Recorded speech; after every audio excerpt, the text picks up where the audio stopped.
Buenas mis queridos amigos y hermanos del canal Jesús en mi hogar. Sean bienvenidos a otro nuevo contenido que hemos preparado para ustedes. El día de hoy, los milagros de Jesús. Ustedes saben, mis hijos, que los milagros son acontecimientos extraordinarios que van más allá de lo natural. Son cosas que solo Dios puede hacer. Cada uno de los milagros que Jesús realizó es un poderoso mensaje de quién era Él, que era el Hijo de Dios. Y Jesús estuvo en esta tierra, hizo muchísimos milagros. Por eso ahora vamos a hablar de algunos de ellos, porque son muchos, ¿verdad, Ángel? ¿Tú quieres hablar de alguno? Sí, podemos tener un milagro que es muy conocido en la Biblia, y es el milagro de los panes y los peces. Y yo quiero preguntarles, ¿alguna vez han sentido hambre? Supongo que cada persona ha sentido hambre, aunque sea alguna vez en su vida. Y es una experiencia que no es muy buena, pero que nos enseña a tener resistencia, por lo menos. Bueno, sí. Bueno, también tenemos un milagro que se trató de hambre. Y es cuando Jesús cruzó el mar de Galilea y estaba predicándole a una gran multitud. Más de 5,000 personas estaban ahí, adultos, o sea que había muchísimos más personas. Y el Señor predicando a todas esas personas. Y las palabras de Jesús eran tan buenas que a las personas les gustaba tanto que se le olvidaba la hora de comer. Pero ya cuando ya había hambre, y ya el cuerpo estaba diciendo de que no habían comido, los discípulos comienzan a hablar entre ellos y Jesús le pregunta que si había comida para esta gran multitud, porque no lo querían dejar sin comida, pero tampoco quería mandarlo así a acabar todo y mandarlo para su casa. Entonces los discípulos le dicen que no había nada más había 5 panes y 2 peces que había traído un niño. Eso no daba, Ángel. 5 panes y 2 peces para más de 5,000 personas. Imposible. Obviamente que no daba. Matemáticamente, geográfico, como sea, no daba. Bueno, entonces los discípulos le dicen que nada más había 5 panes y 2 peces. Y pues bueno, ellos estaban ya diciendo, vamos a tener que mandar a esta gente porque no hay comida, no sabemos lo que vamos a hacer. Pero el Señor tenía otros planes. Y cuando las fuerzas humanas se acaban y cuando ya el humano no ven salida, ahí interviene Dios. Amén. Y entonces el Señor coge los 5 panes, ora por todas las personas que estaban ahí y para bendecir la comida. Y le dice a sus discípulos, repártanlo. Los discípulos, sin saberlo, porque dime, repartirle a esa cantidad de personas. Es casi imposible repartirle a esa cantidad de personas, o es imposible. Pero no hay nada imposible para Dios. Y entonces comienza a repartirlo, y mientras más repartían, más hacía. Un milagro increíble. Esto en realidad es algo muy impresionante que hizo el Señor para demostrar de que el Señor no tiene límites. El Señor puede hacer en tu vida cualquier cosa. Y tengo un versículo que se encuentra en Mateo 6:33. Buscad primero el reino de Dios y su justicia, y todas estas cosas os serán añadidas. Este versículo nos dice que primero busquemos a Dios y lo demás vendrá por añadidura. Leamos la Biblia, estudiemos, oremos y lo demás, la ropa, la bebida, la comida, todo vendrá, que Dios nos lo dará por ser sus hijos y por hacer lo que Él nos manda. Tú sabes, Ángel, que ese milagro de los panes y los peces ocurrió 2 veces. En esa ocasión y más adelante Jesús hace un milagro muy parecido. también podemos ver otro milagro que encontramos en Juan 4, 46 al 54. En esta ocasión Jesús se encuentra con un hombre, el cual era un oficial del rey Herodes. Este hombre había oído hablar de Jesús y había venido hacia él desde la ciudad de Capernaú, que se encontraba a 25 kilómetros de donde Jesús estaba, a rogarle que descendiese y sanase a su hijo, porque estaba a punto de morir. Pero Jesús le responde diciendo: si no viereis señales y prodigios, no creeréis. En este momento podemos ver, por lo que nos dice el Espíritu de Profecía y por la conclusión de que se puede sacar, que este hombre en su corazón lo que pensaba era ver y después creer. Él quería un milagro para donde sujetar su fe y creer en base a eso. Sin embargo, eso no es fe. Con estas palabras, Jesús le dejó claro al hombre que él no tenía fe, que él quería creer después que Jesús hiciese el milagro, quería ponerle una condición a Dios. Y por eso Jesús le responde de esta manera. Pero el hombre, dándose cuenta entonces de que su hijo moriría por su falta de fe, esta vez ruega a Jesús para que ayude también su fe y le dice: Señor, por favor, yo no tengo fe, ayúdame, salva a mi hijo. Y Jesús le dijo: ve, tu hijo vive. Y el hombre creyó la palabra de Jesús ese día y se fue. Wow, Marcos, impresionante cómo hubo ahí 2 milagros en uno, porque aparte de que sanó el hijo, también le dio fe, aumentó su fe. Y tú sabes que eso es una oración muy bonita y muy sincera, que cada uno de nosotros debe hacer: Señor, aumenta mi fe. Cierto, muy cierto. Datos que se pueden ver de este milagro es que la forma en la cual el hombre creyó es que en los versículos que siguen vemos que él se va a la ciudad y se acuesta prácticamente, y al otro día es que va a ver a su hijo. Se sabe por la distancia entre Cana, donde Jesús estaba, y Capernaum, de donde había salido ese hombre, y estaba su hijo, habían 25 kilómetros, como ya mencioné, y era una distancia de 5 a 6 horas. Y por lo que podemos ver de los siervos, que el hijo se curó a la hora séptima, eso era aproximadamente la 1 de la tarde. Eso quiere decir que el hombre tenía tiempo suficiente para llegar donde su hijo ese mismo día. Pero él confió en que Jesús lo había sanado y no tuvo prisa. Se fue al día siguiente. ¡Wow! ¡Qué confianza! En estar tan seguro de que tu hijo está sano y en ir a verlo, porque el hijo estaba grave.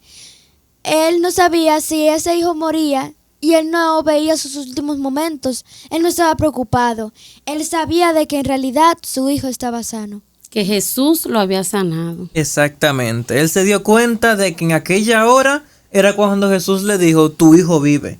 Y por eso él creyó. Y también creyó toda su casa. Otro milagro muy similar a este lo vemos en Mateo 8, de los versos 5 al 13. Este milagro ocurrió en Capernaum, bueno, a donde había ido el hombre después de que Jesús sanase a su hijo. Y en esta ocasión, un centurión tenía a un siervo muy enfermo. Él había mandado a los dirigentes de la sinagoga hacia donde Jesús para que le dijeran a Jesús que fuesen del centurión y sanase a su siervo. Como buscando un garante, como a alguien: ve, intercede por mí, habla por mí.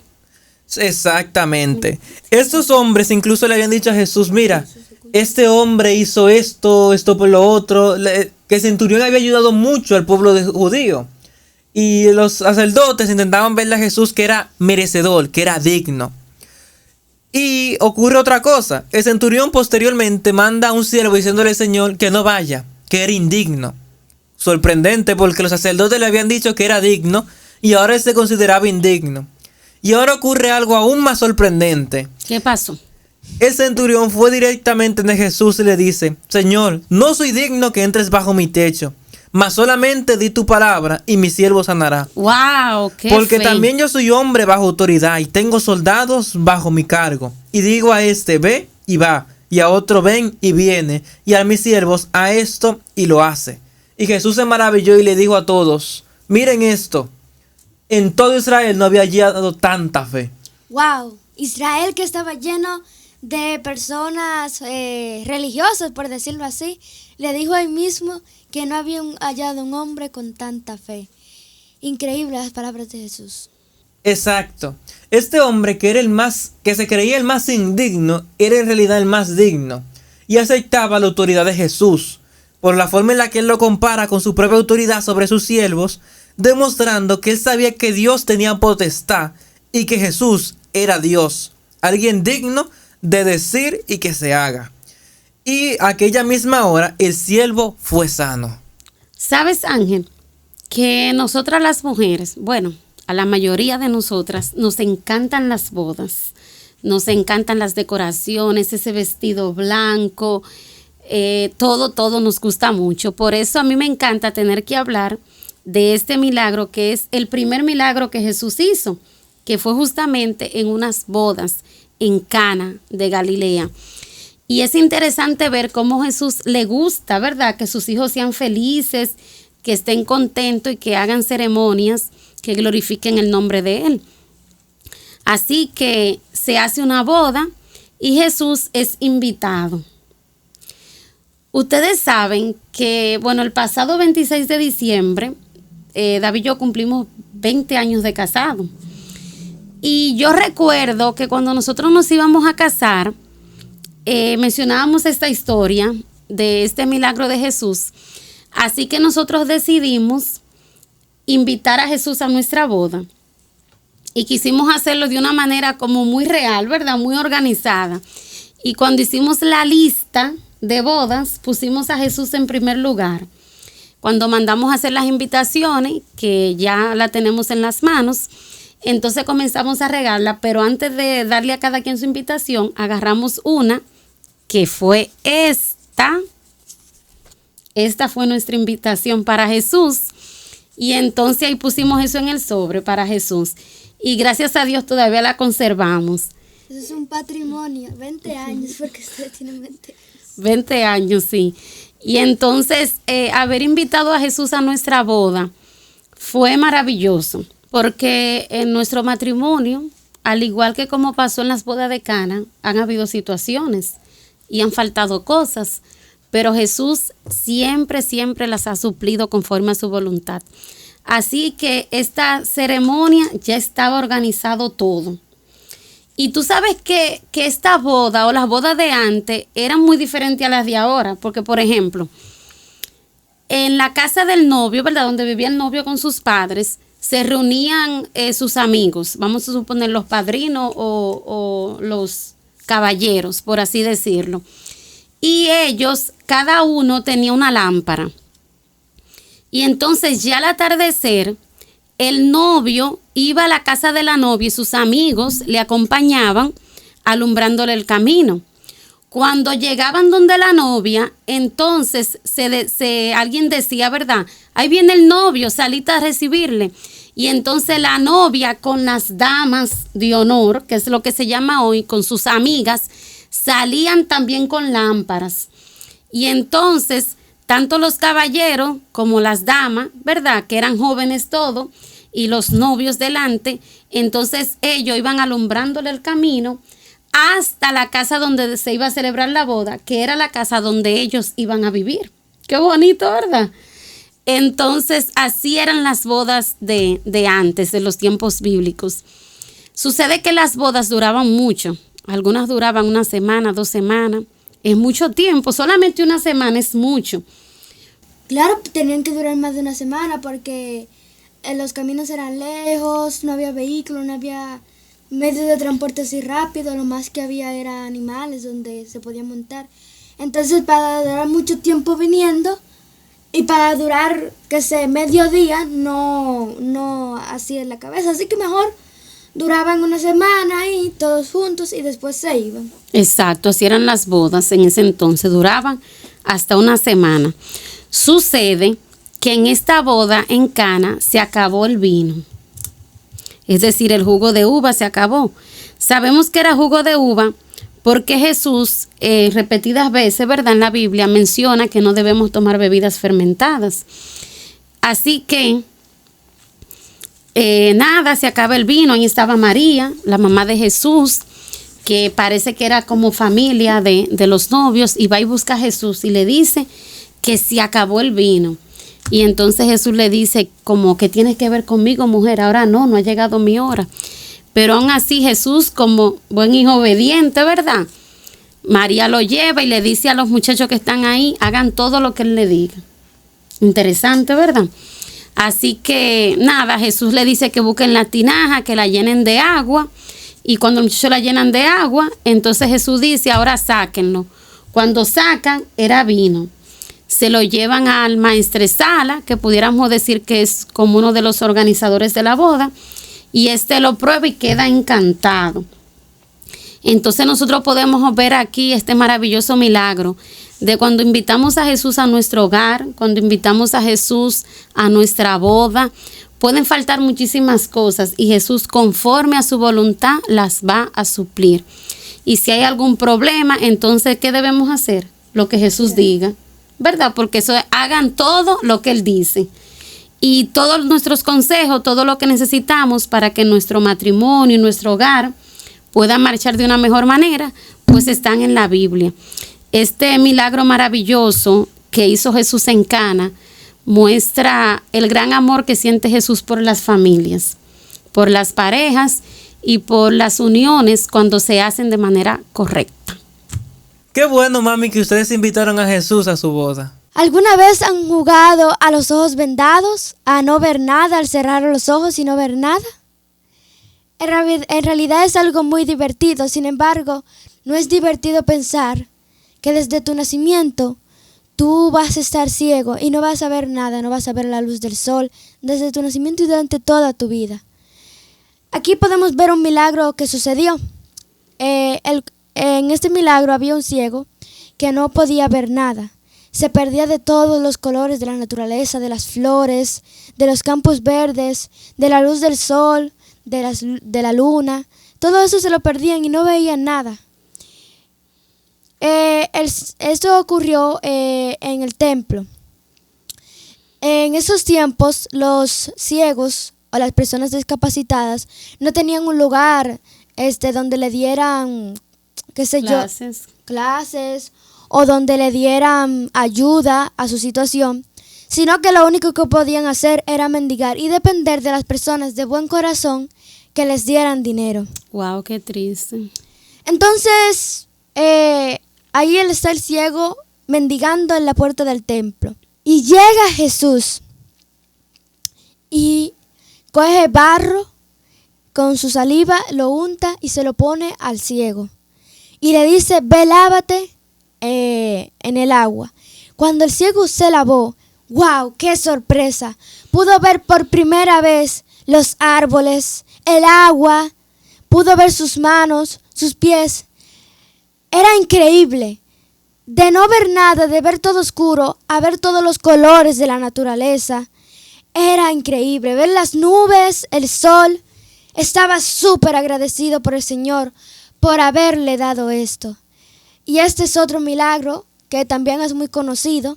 Y también tengo un versículo para él que se encuentra en Juan 8:12. Otra vez Jesús les dijo, yo soy la luz del mundo.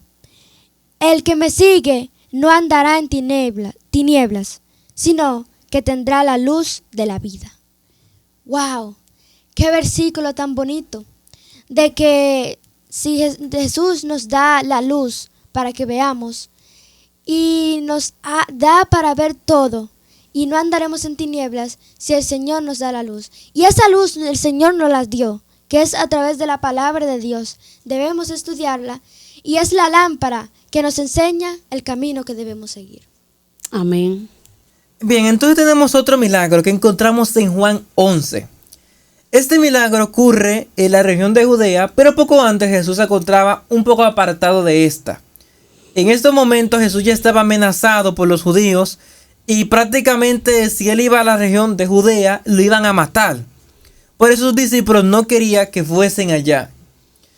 Pero entonces uno de los amigos muy queridos de Jesús, Lázaro, que vivía en Judea, estaba gravemente enfermo. Y sus hermanas, María y Marta, mandan a llamar a Jesús para que él venga y sane a su hermano y no muera. Pero Jesús se demora y no va rápidamente, porque esto era para la gloria de Dios. Y entonces Jesús le dice a sus discípulos después que Lázaro está durmiendo y que tiene que ir a Judea. Y luego les aclara a los discípulos que no hablaba de dormir literalmente, sino de que estaba muerto. Tú sabes, Marco, que me llama la atención esa parte de que Jesús no fue inmediatamente, sino que esperó porque el milagro era para la gloria de Dios. Porque puede ser que en nuestra vida esté pasando algo y hayamos pedido al Señor y no ocurre inmediatamente. Eso significa que nosotros tenemos que esperar con paciencia, esperando el milagro, esperando la promesa, porque será para la gloria de Dios. Bien, entonces Jesús llega a la región de Judea y se encuentra con María y Marta y a ambas les dice, tu hermano resucitará. Y ella pensaba que Jesús hablaba de la resurrección postrera. Y le dicen, yo sé, Señor, que resucitará. Pero Jesús le dice, yo soy la resurrección y la vida. El que cree en mí, aunque esté muerto, vivirá. Y luego dice, ¿dónde pusieron a Lázaro? Y lo llevan hacia la tumba. En aquellos tiempos era por costumbre colocar el muerto en una cueva y luego sellar la tumba. Esto era una de las muchas formas de enterrar a las personas. En el caso de Lázaro fue de esta. Lo entraron en una tumba, que era una cueva, y lo sellaron con una gran roca. Por eso Jesús dice, quitad la piedra. Y la piedra es quitada. A Jesús se le advierte de que como Lázaro llevaba 4 días muertos, su cuerpo podía estar hediendo. Y en este momento Jesús dirige una oración hacia su Padre, dándole gracias por esta oportunidad. Porque aunque Lázaro estaba muerto, era para la gloria de Dios. Y por eso dice, Lázaro, ven fuera. Y para sorpresa de todos, el hombre muerto resucitó y se levantó. Entonces Jesús le dice, desátele y dejarle ir, porque estaba cubierto de vendas por la forma en la que se enterraba en aquellos tiempos. Y Lázaro es desatado y es libre. Entonces ahí todos los que vieron creyeron que Jesús había resucitado a Lázaro. Wow, y resucitó sin hedor, sin nada. Fue un milagro grandioso. Uno de los pocos milagros en que fue resucitado una persona. Sí, tú sabes que pudiéramos seguir hablando de milagros. Nos faltaría hablar de la hija de Jairo, de otros casos de ciegos, de otros casos de paralíticos. Muchísimos milagros hizo Jesús mientras estaba en esta tierra. Y hay un milagro que Jesús hizo y sigue haciendo. Y este milagro nosotros podemos verlo no en alguien que él haya sanado, ni haya resucitado, porque esta persona que va con Jesús es Nicodemo. Y ustedes dirán, Nicodemo, ¿y qué tiene que ver eso con los milagros? Bueno, con Nicodemo nosotros podemos ver el milagro del nuevo nacimiento, como Jesús se lo explica. Si quieres aprender más acerca de Nicodemo, en la descripción de este video, te vamos a dejar un enlace donde hablamos más sobre Nicodemo. Entonces aquí en este encuentro de Jesús con Nicodemo, nosotros podemos ver cómo Jesús le explica sobre el nuevo nacimiento. Y este es un milagro que se da cada día. Se dio en Nicodemo, se dio en cada uno de los discípulos y Jesús quiere que se dé en nosotros. Es ese milagro de aceptar a Jesús. Ese milagro de abrir la puerta de nuestro corazón. Porque la Biblia dice que Él está a la puerta y llama. Si alguno oye su voz, entraré a Él, cenaré con Él y Él conmigo. Eso es un milagro. Creer en Jesús es un milagro. El hecho de que Jesús nos dé fe es un milagro. Poder estudiar la Biblia, poder orar, son milagros que se dan a diario. Porque el Señor quiere hacer eso en nosotros cada día.